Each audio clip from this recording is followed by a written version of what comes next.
le préambule, c'est l'incipit, ce sont les premiers mots, mais en réalité, il s'agit de l'acrostiche du propos Yawm Mawlid Ama Accession.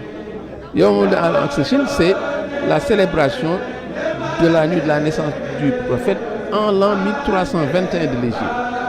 Déjà, c'est un propos qui est très suggestif, 1321 de l'Hégire, mais c'est la date à laquelle le cheikh était retourné après le séjour au Gabon et il n'est pas encore reparti pour la Mauritanie. Donc, il se trouvait à Darou Manane.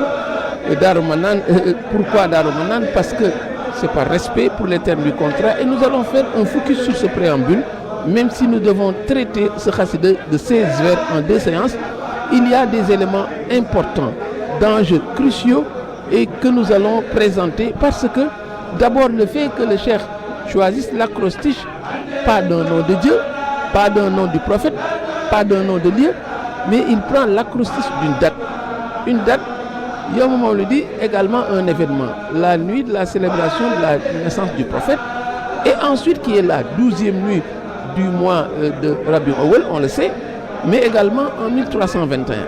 1321, donc c'est le nom, c'est cette date précise et cet événement précis qu'il associe pour faire un acrostiche. Yawm Mawlid Ama Accession. Ce qui fait 16 lettres et donne 16 vers. Et évidemment, c'est un poème de 16 vers. C'est un poème également écrit dans la métrique Tawil. C'est un poème où tous les vers riment en dou, dont la lettre Dal, flanquée de la voyellation en ou.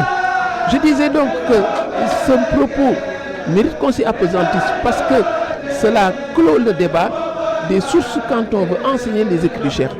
Il y en a qui prennent le parti d'enseigner les écrits du cheikh en faisant l'impasse sur les écrits du cheikh lui-même, alors que c'est la référence la plus sûre. Et à force de recoupement, on peut normalement savoir, même si on n'est pas versé dans la foi comme beaucoup de chercheurs peuvent l'être, mais il y a des recoupements qu'on peut faire. Et là, les propos du cheikh font foi. Et on a besoin toujours de convoquer ces écrits, ne serait-ce que pour faire des recoupements. 1321, donc, le cheikh se trouvait à Darou Manane.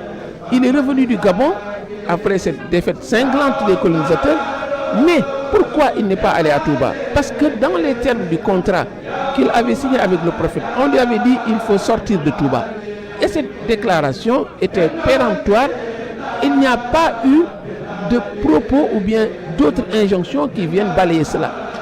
Donc quand on ne sait pas que le cheikh, ce qui est transcendant, même si on n'y adhère pas, il y a une cohérence qui pousse à savoir que le cheikh ne pouvait pas quitter un autre lieu et aller à Touba parce qu'on lui avait interdit de venir à Touba parce que tant qu'il était à Touba, les sanctions ou bien les épreuves ne tomberaient pas.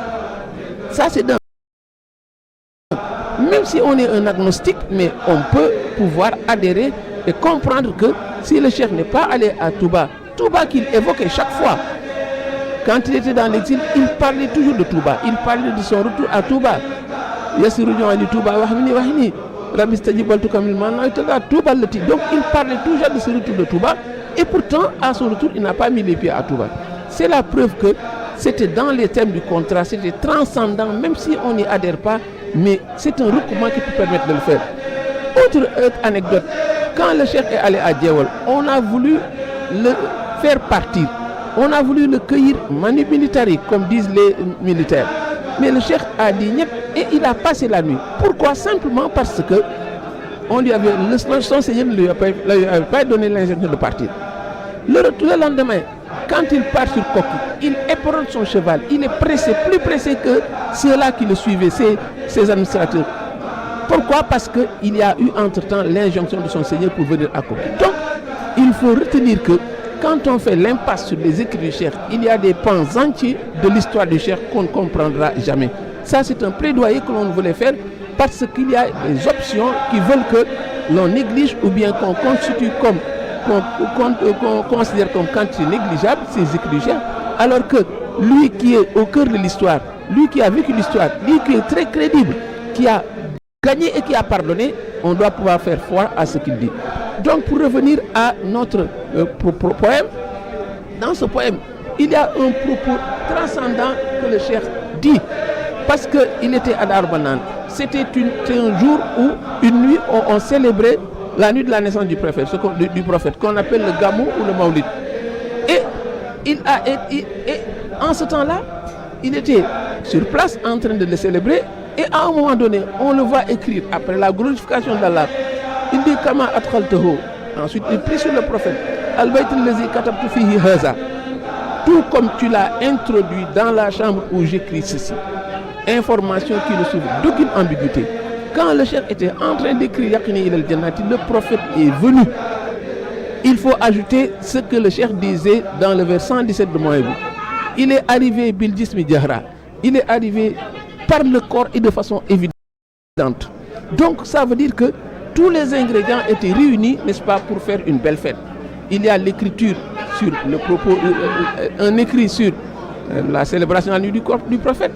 Il y a toute cette fête et le prophète en chair et en os qui arrive, mais ça veut dire que la fête était belle, c'est pourquoi tout ceci va se faire encore ressentir sur le poème.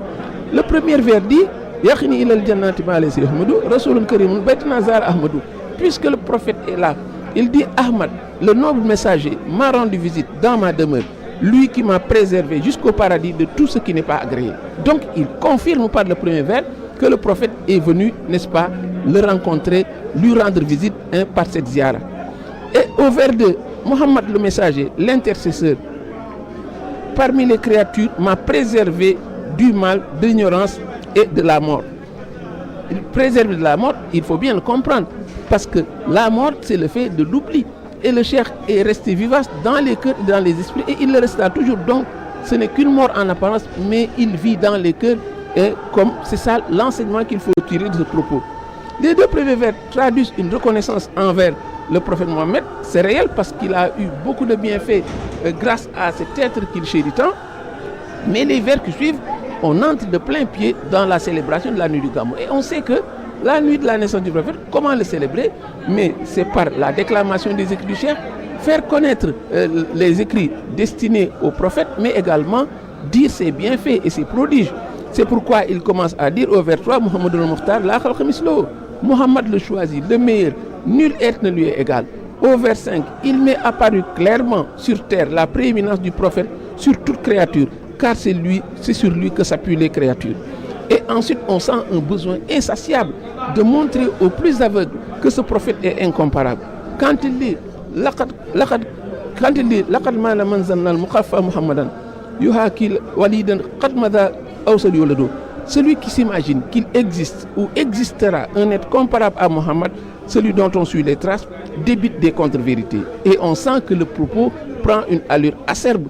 Mais il faut le mettre sur le compte de quelqu'un qui s'offusque, qui est mortifié par le fait qu'on cherche à essayer de comparer ce qui est incomparable. La comparaison s'avère ici un crime de lèse-majesté.